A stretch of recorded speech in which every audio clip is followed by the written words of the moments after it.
Okay, so today we're gonna dive into some pretty intense emails Yeah. from 2014. Intense is a good word for it. Yeah, it's Yeah. a conflict that happened in the London International Christian Church. Yeah. And you've given us some really personal emails from that time, looks like, between a church member named Typhine Baker and some of the leaders there, Kip and Michael Williamson.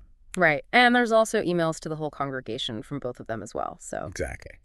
So for this deep dive, what we're going to be looking at is, what were the different perspectives of what was happening? Yeah. What were the main disagreements that kind of kicked this whole thing off? Mm. And then I think what's especially interesting about this one is what can we learn about how communication breaks down and how conflict can happen within a religious community? Yeah, absolutely.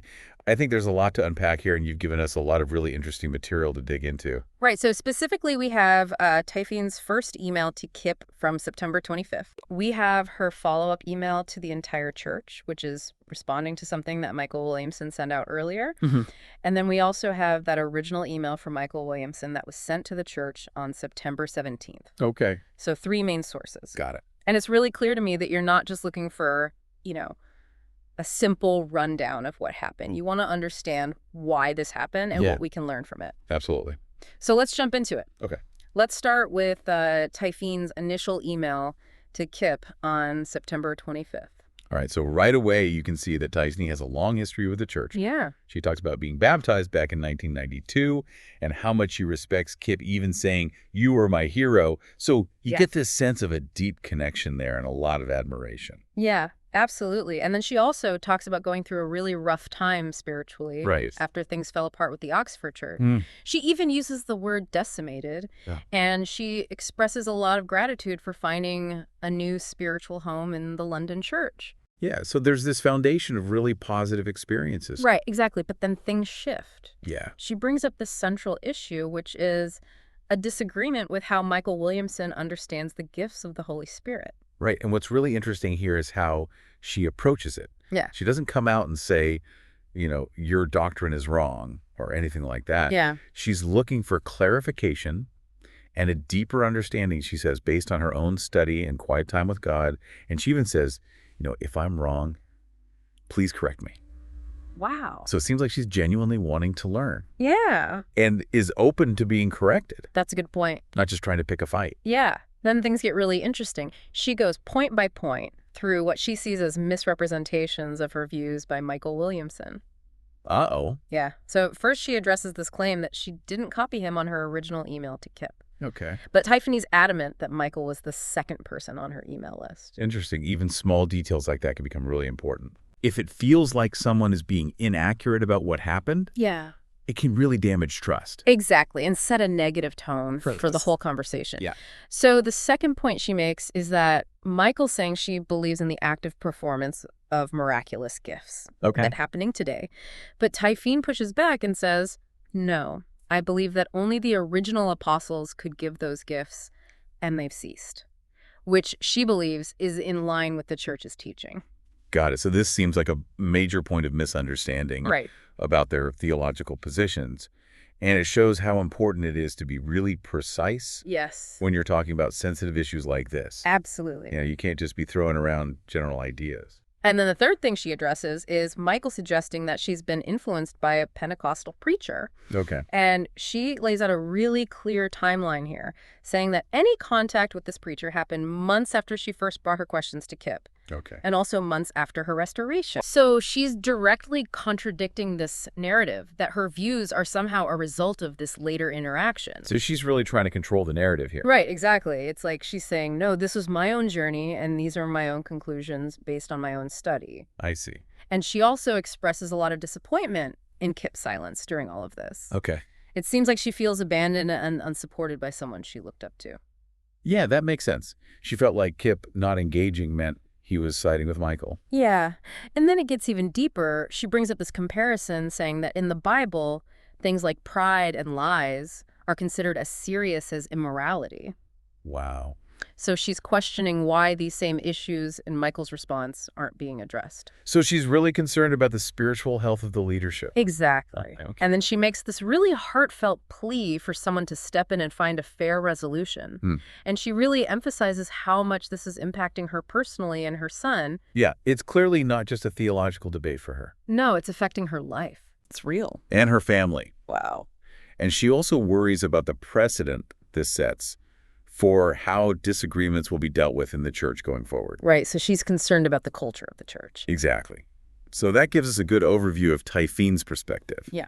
Now let's switch gears and look at Michael Williamson's email to the whole London church from September 17th. Okay. Even the subject line is just Typhon. Yeah, that's already intense. It is. Right. It is. And then right off the bat, he frames this whole thing in a really strong negative light. Oh boy, how so? He calls Typhon's initial email a satanic attack and says she's being influenced by Satan. Oh, wow. Yeah, so right away it's a spiritual battle. Yeah, he's drawing a line in the sand there. Right. And then he uses several Bible quotes to support his position. Oh, really? Like what? He brings up Deuteronomy 29.18 about a root bearing bitter and poisonous fruit, and Hebrews 12.1 theme that talks about a root of bitterness. All right. And 2 Thessalonians 2.2, which says not to be shaken from your understanding or be alarmed by false teachings. Oh. And Titus 3.11 that says, after a couple of warnings, have nothing to do with someone who's divisive. Wow, so he's really using those scriptures. He's using them to say that Typhon is being divisive Yeah. and dangerous to the church and going against what the Bible teaches. Right, so he's basically saying she is outside the bounds of acceptable belief Yeah, exactly. and behavior. In that community, in their community. Exactly. And then he repeats his claim that Typhon sent her email without my knowledge, which goes directly against what she said. Right, remember she said he was the second person on the list. Exactly. So we have a direct contradiction there. And he also claims that she accused him and Kip of teaching the wrong doctrine about spiritual gifts. Okay, so again, we see this issue of how Typhon's original questions are being interpreted. Right. He's painting it as a direct accusation. Not a genuine request for understanding. Yeah, and it escalates even further. He says that this was already an area of contention when Typhon joined and that she's falling back into old sin. Mm-hmm. So now he's bringing up her past. Right, and calling her current theological exploration a regression into past wrongdoing. Yeah, that's not good. Yeah, and then he uses that really harsh proverb from 2 Peter 2.20:22. Yeah. You know, the dog returns to its vomit. Oh, wow. That's a pretty severe judgment, It is. especially for someone in your own church community. It really is. Yeah. Seems like any sense of empathy or connection is totally gone. It does, right. And then he briefly mentions those who've tried to help Typhon, but then immediately calls her increasingly bitter, contemptuous, and now aggressive. So he's saying she's rejected help and is becoming more and more hostile. Exactly. And then his email ends with a call to pray for Typhon so she can escape the trap of the devil.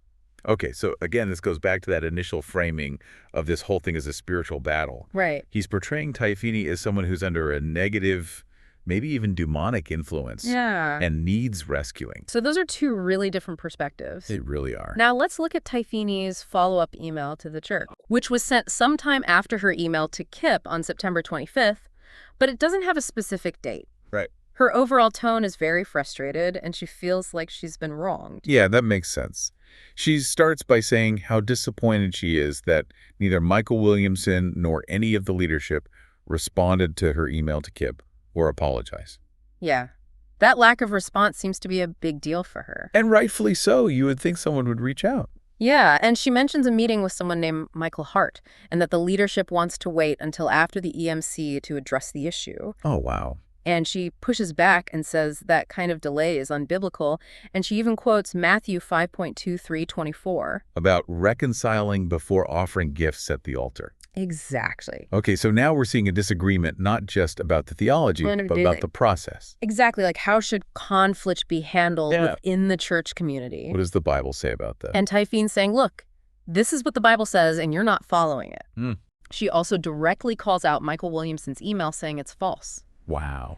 And she mentions other memos that she wasn't included on. So she's feeling excluded. Yeah, and misrepresented, And maybe even deliberately kept out of the loop. potentially. Okay. She says she wants to expose the gross injustice errors of judgment and misrepresentation, And Michael Williamson's lack of life application of biblical doctrine, Okay. particularly when it comes to reconciliation. So she's escalating things here. She's basically calling him out for hypocrisy. Yeah.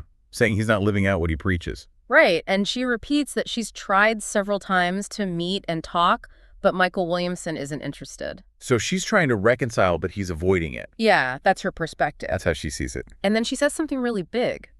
She accuses Michael Williamson of lying to the church while simultaneously accusing her of lying. Wow. So at this point, the trust is completely broken. Yeah, it's hard to see how they could come back from that.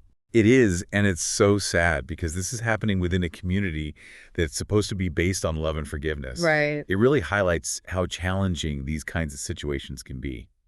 And then finally, she talks about feeling ignored and rejected by the very community where she was looking for belonging. Wow, that's heartbreaking. It reveals a really deep sense of pain and betrayal. Yeah, it really does. So when we look at the core conflicts and disagreements in these emails, a few things really stand out. Okay, what are those? First, there's the different views on the timing and nature of spiritual gifts. Right. But it's important to remember that Typhine clarifies she wasn't accusing them of having the wrong doctrine on this. That's good, Prick. It was more about wanting a deeper understanding. Yeah. And then there's the accusations of lying and misrepresentation going back and forth. Yes, both Typhine and Michael are accusing each other of that. Exactly. And it's really hard to know what really happened. Right, because they both remember things so differently. And then they also disagree on the process for resolving conflict within the church. Yeah, we saw Typhine bringing up Matthew 5.2324. Exactly. And she felt like they were violating that principle. It's interesting how they have such different ideas about how to handle these situations. Yeah, and their communication styles are completely different too. That's true. Michael's language is very strong and accusatory, and he uses a lot of spiritual rhetoric. Yeah, it's almost like he's preaching at her. And Typhine's responses are definitely firm, Yeah. but she frames them as wanting to clear up misunderstandings. Right, like she's trying to be more factual and less emotional. And it seems like they're misinterpreting each other's intentions left and right. Yeah, and then there's the question of what role the leadership should have played. Especially Kip. Yeah, Typhine felt abandoned by him. It's like he didn't want to get involved and just let things escalate. So I think for you, our listener, there are some really important takeaways here. Okay, like what? First, we see just how complex communication can be, especially when emotions are high and beliefs are strong.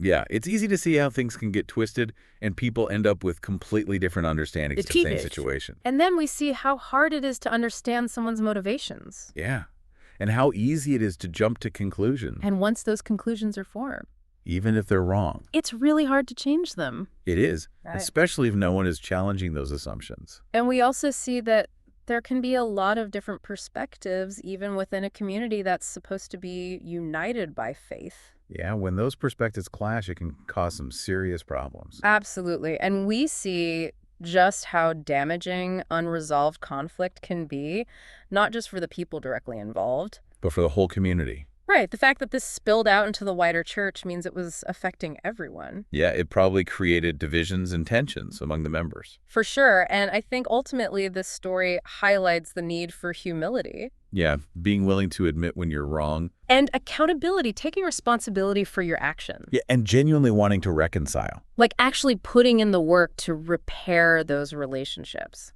Yeah, it seems like the lack of those things really made this whole situation much worse. Right. So you've now heard two very different sides of this story about a conflict that happened in the London International Christian Church back in 2014. We've seen arguments about theology Accusations of dishonesty. and contrasting views on how to resolve conflict. And all of it playing out in a very public way. Yeah, it's a lot to take in. It is. So I want to leave you with this question.